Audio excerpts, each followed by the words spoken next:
Psalm 121 vers 1 en 2. Ek slaan my oë op na die berge, waar sal my hulp vandaan kom? My hulp is in die Here wat hemel en aarde gemaak het.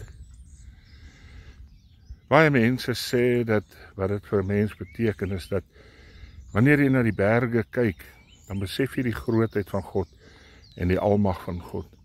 Maar as 'n mens kyk na die Griekse betekenis, dan sê dit eintlik vir my dat wanneer jou omstandighede soos 'n berg voor jou is, kyk bo oor dit en sien God raak. Die woord wat daar gebruik word in die Grieks sê eintlik dat ek kyk oor die berg. Ek kyk oor my omstandighede en ek sien God raak. En baie keer staan ons omstandighede soos 'n berg voor my. Baie keer is my probleme hierdie groot berg. En dan kan ek baie keer sukkel om God raak te sien. Maar die psalmdigter sê, ek slaan my oë op na die berge. En eintlik sê ek slaan my oë op oor die berge en ek sien God raak. En ek sien wat God vir my kan doen en gaan doen.